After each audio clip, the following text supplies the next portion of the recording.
systems to reduce that error and to make their life easier and our business safer. To be able to speak up, to ask the questions that you need to ask, to feel supported instead of like, if I should know this. I watched it so many times. It's like being on a tandem bike.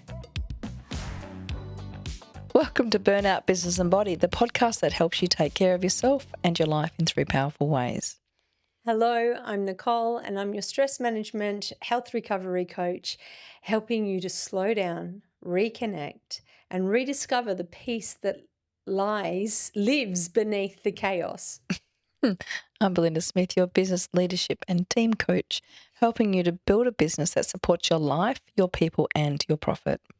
And I'm Sabina, your peak performance coach, helping you to optimize your performance from the inside out using science. I love that. In each episode, we explore how burnout, business and body are deeply connected and how small shifts across all three can create big changes in your energy, your work and your life. Today's topic. Mm-hmm. Can I share where this came from? Because it came from you, Sabina. This week, you had a post on LinkedIn. I'm just going to bring it up for my reference. And this post on LinkedIn really struck a chord with me. And this is what it said. It said, cybersecurity is a $200 billion industry. Companies are spending millions protecting systems, but here's the uncomfortable truth. The biggest risk isn't your system, it's your people operating at low capacity. 95% of breaches involve human error, not because people are careless, because they are tired, distracted, overloaded, under pressure. You cannot expect high-performance decisions from a low-performance brain. So while companies are investing in protection, they are ignoring the thing that actually drives risk, human performance. If your team is running at 70%, your exposure is 100%. Cybersecurity is not just it is biology. And then there was another part to that where it was saying that why we're not addressing this, why we're not investing in that element of human error. So kick us off there. Where did this idea or post come from? I've had it for a long time, actually. There was a gentleman I met, it was about 4 or 5 years ago, and I was going to do a podcast or some video. I was going to interview people on LinkedIn, and we were saying about how really he was cybersecurity.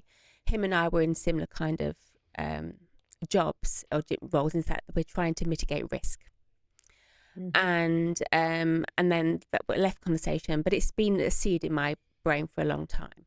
And then the last couple of weeks, I've been reading more and more about cybersecurity. I had a meeting with somebody who's, I know quite a few people that are protecting businesses in Sydney and worldwide. And they were telling me about some of the things that they're doing to help protect them. And I'm like, that from 4 years ago again is, so they're doing all this. They're spending thousands in these systems, but they're doing fuck all to help the people, to help the drivers of the systems. So you've got all these systems in place. Think of it as like a Lamborghini. They've got all the systems and the operations of a Lamborghini, high premium systems, but the operators, even though they've been told how to use them, because of biological, like being a human being, they're not always able to operate them. And most organizations I see are not actually giving them any training around how to protect their mind so that they can make good decisions, how to optimize their mind so they can make good decisions, and systemize it so it becomes like a second nature. Instead, they're getting the budget, and that security is all about the system, but not about the operator. And to me, that is, I think it's a waste of investment in certain. I think cybersecurity is a massive thing, and I think if 64% of businesses, organisations have been attacked for that, and much of it is human error. So why are we not? And that's not because of any fault. That's just because we're human. But there's a lot of it that can actually be reduced. So why are we not trying to put in systems to reduce that error and to make their life easier and our business safer? Yeah, I love that. And when you talked about training just then, simulating pressure situations so that decision making can be a little bit better, because there's an idea around, look, if you don't train under pressure, don't expect performance under pressure. Next thing we give our team deadlines, yet that's not what they signed up for. And it creates a lot of pressure and they're going to make those errors. So there's an element of, if you're going to train, you got to train, what would I do here? What would I do here? What would I do here? In these scenarios, we actually have to provide training for people rather than just lump it on their desk, because then they're in fight or flight and the mistake jumps in.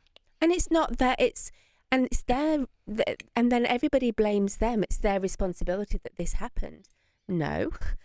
If they haven't been given the right training, then I think, and being told how to protect their energy and make those good decisions, then we can't blame them. It's not their fault. They're just doing what they're doing. So. Yeah. I mean, we need systems in place for businesses to run successfully, but you have to remember about the individual.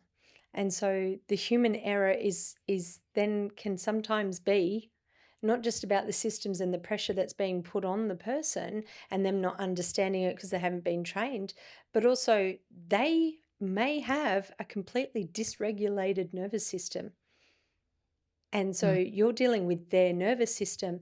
And I feel very strongly in most corporate worlds and businesses, there isn't a lot of money that goes towards, I know there's the human resources and there's bits and pieces, but a lot of people do not know how to regulate or go and seek the co-regulation they need for their nervous systems to be able to be at their peak performance and handle what is delivered to them so that they don't make the mistakes. 100%. It's very important that when you're investing in the protection of all these systems and all the rest of it, you're also looking after your employees to the point that if they're dysregulated in their nervous system, there is major support for them to get them up to the next level so that they can perform at the level that you require them to.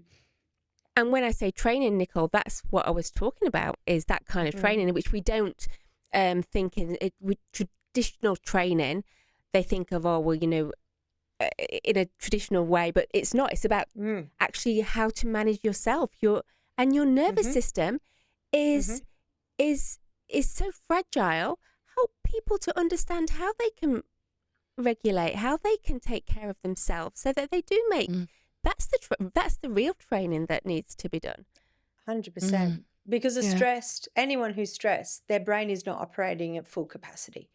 So they literally don't have the capacity. 100%. So their decisions will be bad, their memory drops, their attention to detail will drop. And then we've labelled the outcome as human error instead of asking what state the human was actually in 100%. to begin with. Yeah, absolutely. Yeah. Look, psychological safety at work will be a massive risk reduction in mistake errors. So if people are scared to speak up, they're going to hide mistakes, they're going to delay reporting, they'll make problems much worse. We have to create safe environments where it's safe to report cultural issues at work and no blame and a fast action mindset. The strongest firewall, I feel, in your business is a clear, calm and well-supported human. Yeah. Very much so. Very much so. Yeah. Yeah. Perfect. Yeah. And the other chaotic moment is if leaders are rushing, they're cutting corners, they're ignoring protocols, so will the team. Your team doesn't follow your policies, they follow your behaviour. Yeah. And there's a copycat mentality of, you know, if I'm rushing around and then the team are copying that to keep up, to try and keep up at pace with leaders, then the downside is they're not making decisions at the same rate. Maybe they don't have the same training, or they've not been in that space for that period of time. And just to keep up with you, they're making these errors. So there's a lot of support required, and we can not only train for those conditions, we can improve those behaviours. But what about building a pause culture? Now, Nicole, I cannot talk to this, but I was thinking about a pause protocol, Well, creating a team rule around things like that. Well, surely that would help. 100%, because and a safe, see, we really need an emotionally safe environment for each person to work in. If they feel safe enough, they'll come to the leader and say, listen, I need support in this. The leader then can give the support. But most people in the workplace are trying to compete with each other and outdo each other to get to the next level, to the next level, to the next level, right? And it's that I feel like a community, like, help build each other up when you're noticing a colleague's not doing so well or struggling. Instead of trying to outshine them, you do you, and then maybe gently give them a little lever up too. Like, aren't teams meant to be building things together instead of it just being an individual culture in the team, and then creating time out for people in the day to have those pause breaks. Smoking's not a huge thing anymore, but that's what people did. They took the 5 minutes to go and have a cigarette break. Now, I'm not advertising go and have a cigarette break and start smoking, but being able to have a 5-minute break where you can just chill because you've been working on something for so long, you're not getting anywhere. If you can't step back and then go and regulate yourself, then you're not going to come back with clarity to then keep going at all. Yeah. But there's so many levels of needing to have that safety to be able to speak up, to ask the questions that you need to ask, to feel supported, instead of like, if I should know this, I should just know this and I should just be doing it, so therefore I'm not going to say anything, but you're not going to get the outcome either. So there's a lot to look at in this environment. And even like, I know when I worked in corporate, I had wonderful, wonderful boss. But, just your leader actually saying to you, just go take 5 minutes. Just go take a breath of fresh air. And also educating the leader on what they need. So, helping them understand, okay, well, this is how, you regulate your nervous system, by taking a few deep breaths, by going out in nature, by just changing your environment, having a glass of water, pattern interrupt. There's so many really simple ways you can do it, like just like that. If we educate the leader on how they can do that, and that's posted somewhere in their workplace that, just go and take the 5 minutes, they're seen as someone who actually sees and hears them. And everything is going to go up. But educating that leader on, just go out and take a few minutes. Go out for a stretch. Move your body. Oh, Sabina, you just made me think about something I am so passionate about. Imagine if leaders had leadership training. Imagine the greatness. Imagine they don't know everything. I know I was in that space. I did not know how to sometimes regulate myself or others. And when I received that training and that lens into how I was and how I could then look out with curiosity and love to my team, everything changed. Everything changed. And if leaders actually took the time to say, what don't I know? Let me get someone to look at what's going on with me and make sure that I'm whole at work. And then they get regulated. They feel so much better and empowered, and they can help their team so much more. Yeah.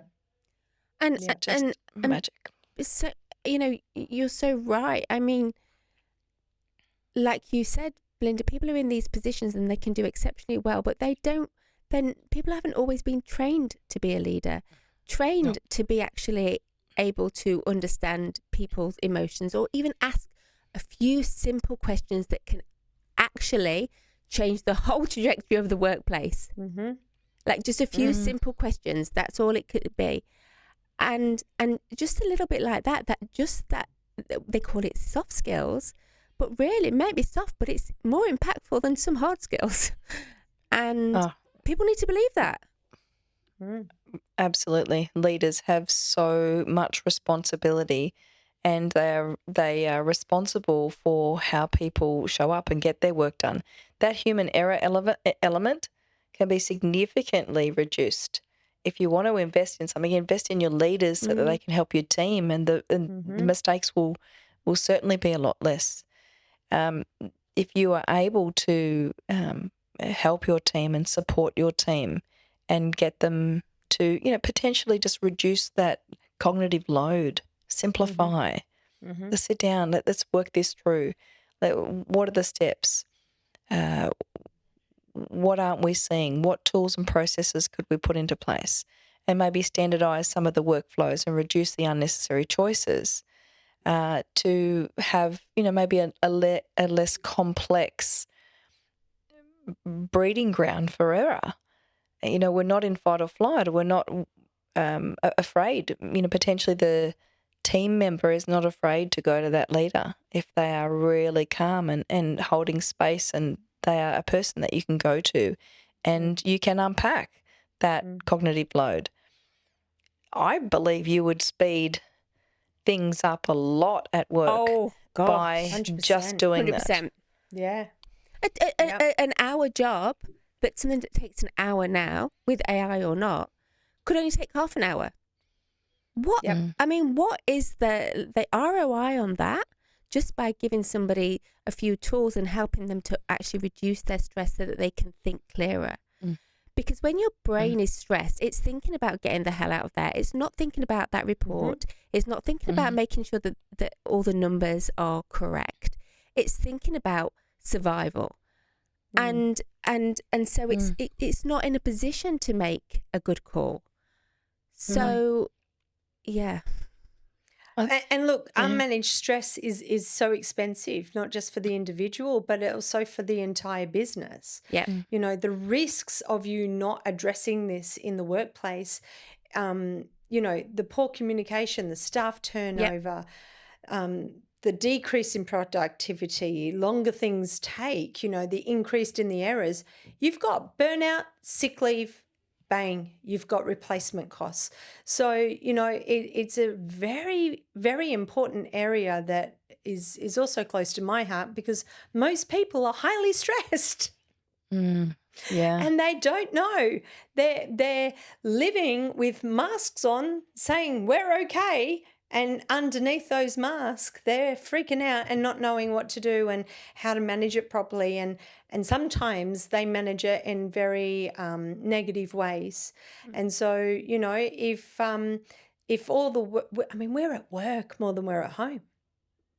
So you want to be going to a workplace that makes you feel safe, that you feel like you can be productive and do your job well, but that you're learning all the time, you're growing all the time, and everyone grows together, and there's that support. As a business coach, I can say, if you want to make more money, if your people are overwhelmed, 100%. your business is exposed. And I don't see that it's human error that's the problem. It's human capacity that is the problem.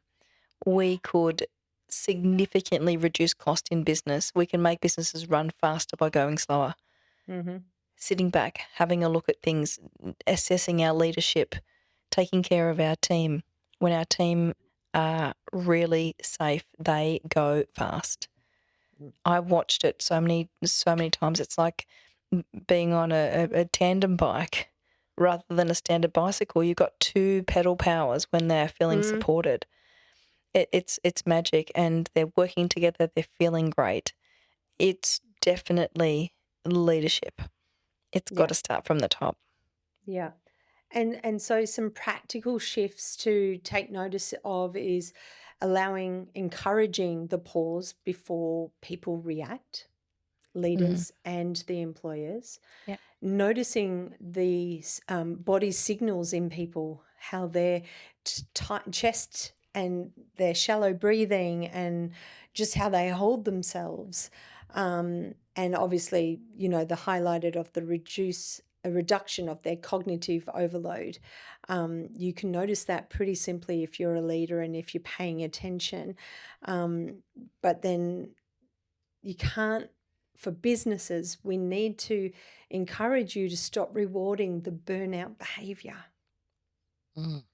That's a big one. We need to build in the recovery, not just for the performance, We need to invest in the nervous system education.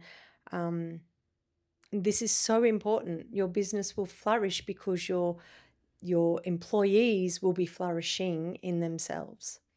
Yeah. I totally agree with that, Nicole. Sabina, I wanted to ask a question around the body. Why body awareness improves performance and reduces error. I know you could talk to this because I want to know the answer. Sorry, say that again. Why does I'll wait till you come back. There you go. Yeah. Hello, beautiful. Drop my pen.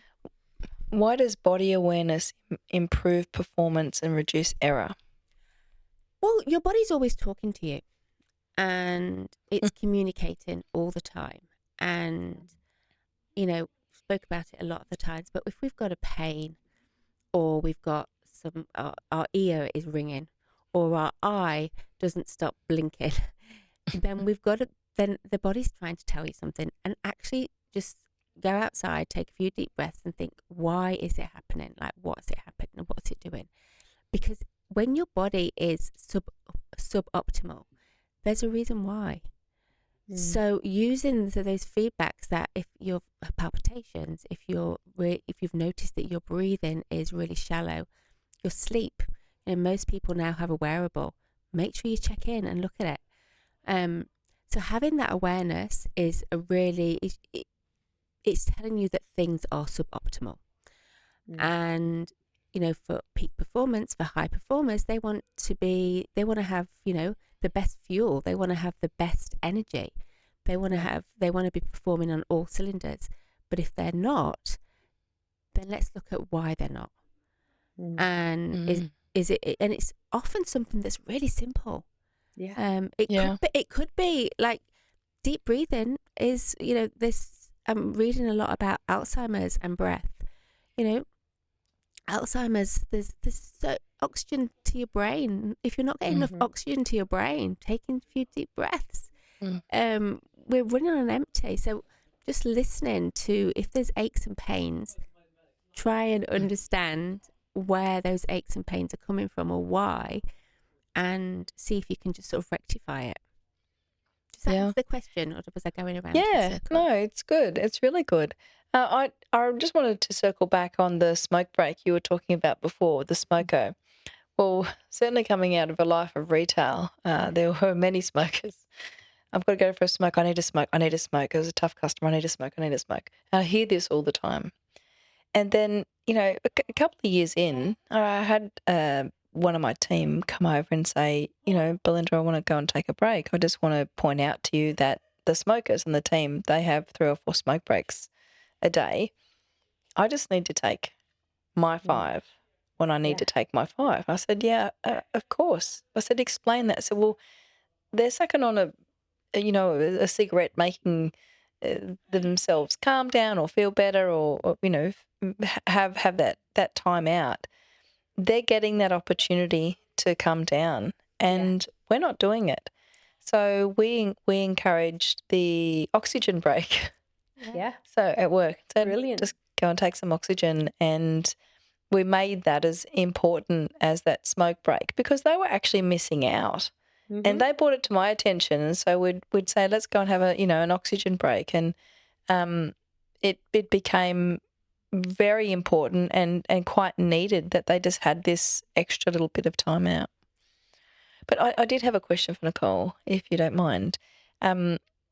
Talk to us about the impact of chronic stress in decision making and judgment in making mistakes when we're highly stressed.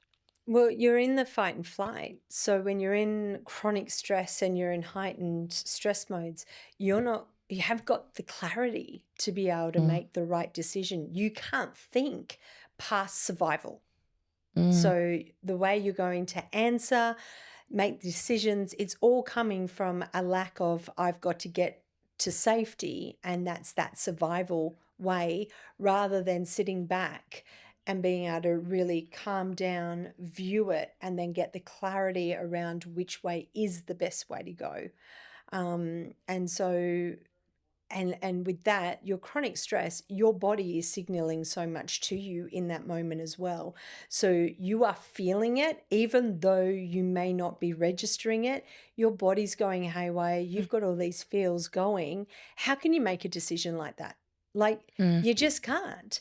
And so the most important thing will be to take that oxygen break, or the 5-minute pause, whatever you want to label it, and sit back and be able to step back and view it just for a little while, so that you can get that clarity coming back to you, because your nervous system is allowed to regulate, and give yourself permission to calm down, mm. because the expectation is that performance. And so there we get stuck right there in needing to, I've got to perform, but I need to have a break, and blah, blah, blah, and then you're sending yourself into more stress. So it's giving yourself, okay, I've got the oxygen break, or the 5-minute pause, whatever it is, and I'm allowing myself to really give myself that break. So close your eyes. Take the deep breaths in. Just allow yourself to release the stress of the moment or whatever you are dealing with, and allow your body to come back to some level of normal before you walk back into it. It's imperative for your success, for everyone's success. Mm. Sorry, Yeah. Sabina, go. No, I was just going to say Sorry. one thing that I teach clients, and I've definitely done it myself, is that when you're in those states, is just get a song, create a Spotify playlist. And so I have one saying I'm calm, I have one saying I'm unstoppable. Name the podcast what you need. So if I need to calm down, I put a song on from my I'm calm playlist and just go do a walk.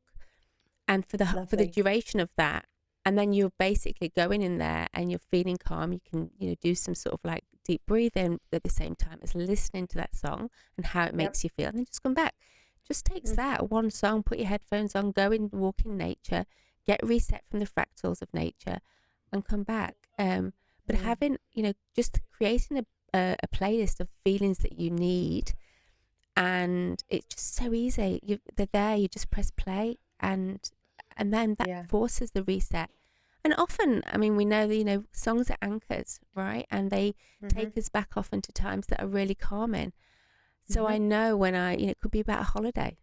You think about that holiday, and your brain doesn't know the difference.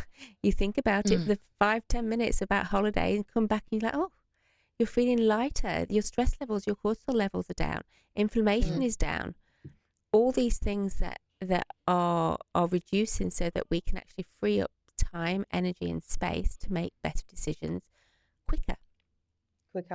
And in those pauses, though, be very present. Yeah. And allow the time, like allow that song to finish. Don't, because how many times are we going to sit there and listen to a song or do the breathing and going, gotta hurry up. I mean, it defeats the purpose. Yeah. So just really, that's what I meant by the permission, is that you are giving yourself 5 minutes to switch off from what you were dealing with, and honoring yourself, your mind, your body, everything, the chance to reconnect and calibrate into a calmer state. And just being deliberate, like even just giving yourself like 3 points. Like going outside doesn't mean go outside to check your phone. It doesn't mean go outside to call your husband or wife and see how they are or see how the kids are. This is about actually gifting you 5 minutes to actually remember how to breathe, get oxygen Yep. to your brain, because when your brain is really well oxygenated, it's going to help you. All those things. So like Yeah. you said, Nicole, being really intentional about it. And maybe we can put something in the show notes today. It's just like 3 points or 5 points you can put on a Post-it note, so that when you need that pause, you go out and you think clear thoughts. Even, I'm sure we've had like, breathing in whatever, breathe in energy, breathe out stress, things like that. So you focusing on that as you're doing your walk. If that makes you 10% better at your job, then that's worth it. And it's worth it for organizations to invest teaching people how to do that. 10% is a massive increase.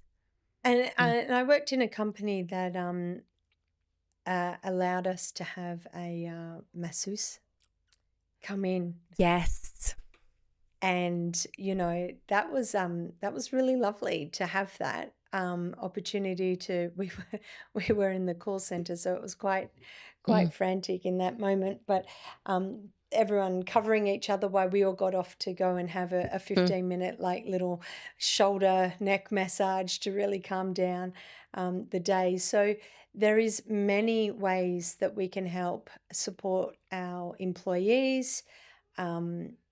And the more emotionally aware you are about where you sit as well, and the little techniques that you create, you can pass them on. Everyone's got different ways of doing it. Some need calm, some need music, some need a massage. So there's various ways of being able to offer it. And I think it's really important. But also, take care of your side of the fence too. If you're noticing in the workplace that you aren't quite living up to the expectations of what is needed, then ask yourself why and go and get yourself the support you need as well. And don't be afraid to ask for it. So whether it's in the workplace or it's a more of an emotional, personal thing, those personal things affect your work. So that is your responsibility to go and seek the support you need on that personal side. And that's certainly the work that we all can offer you as well moving forward. So, yeah. And having signage as well, for organisations, well, big or small, but having a sign, even if you're just a solopreneur, have a sign, A4 laminated sheet, and it could be on the back of your toilet, saying, breathe, do this, do this, do this, do this, a little, so they can just do one of those things.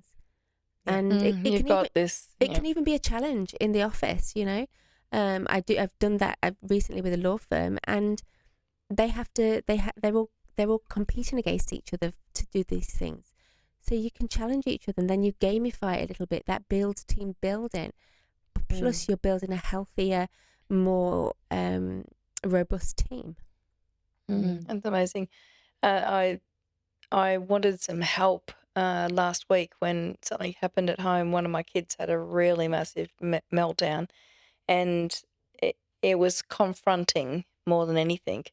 And I didn't say anything in it because I'm very, very aware when someone's incredibly heightened that matching that behavior will not bring them down. And you wouldn't believe it. Within 30 minutes, I just needed some time out, and I was watching this podcast from a doctor, and he was talking about if something's really confronting, what he had this three hacks. And the first one was, how did he explain it? Pivot thoughts, to have 5 pivot thoughts. So things that make you really happy, times that were just awesome, whether it was your wedding day or, watching your kids play sport or, for me, my daughter surprised me on the Empire State Building one time, and I remember the moment where she tapped me on the shoulder, and straight away when he said have some thoughts ready, some pivot thoughts, the things that really make you happy, and you go there straight away, and just as a reconnect or an instant reframe, because it's easy enough to say think happy thoughts, but have them ready, because you don't think that when you're in that that fight or flight moment.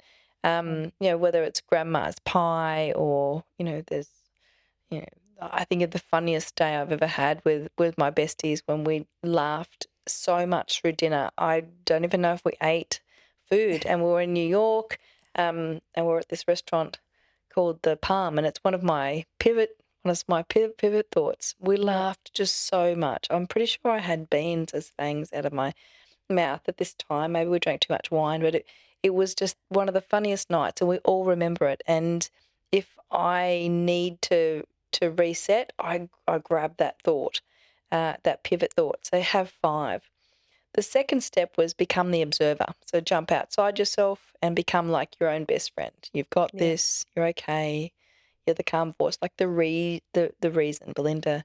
Everything's okay. It will be okay. This too shall pass.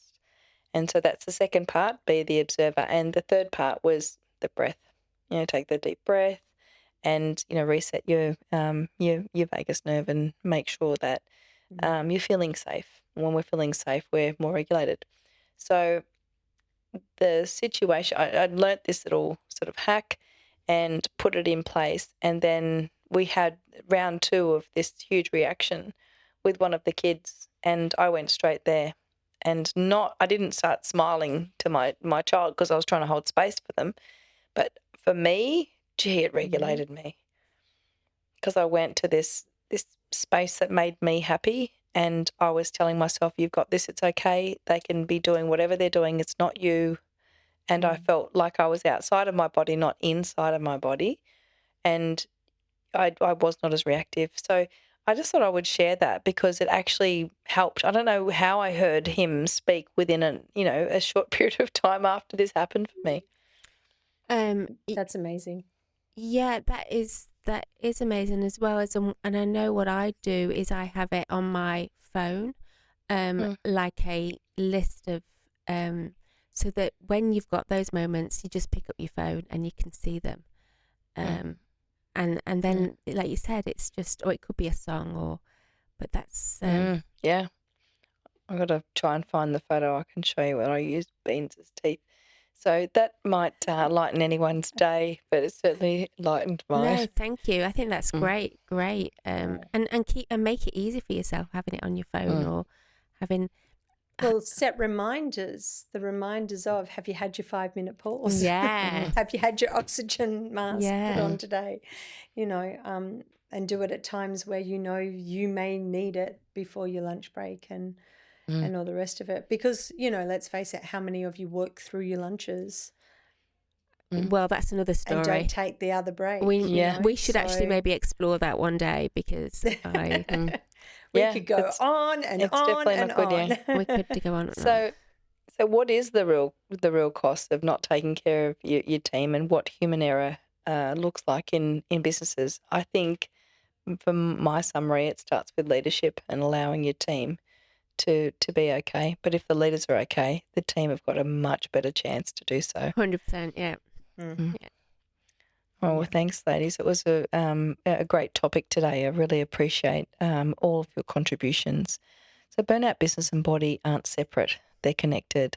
And when you take care of all 3, you don't just survive life, you thrive in it. We're here to motivate, educate and encourage you to take care of what matters, and that's you. So if something landed today, don't just nod and move on. Do something with it.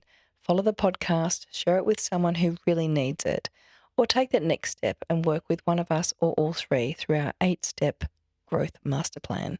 Our links are in the show notes. And burnout, business and body, just take care of 3 always. Bye for now. Thank you. Thanks, ladies. See ya. Bye, girls. Bye. Bye.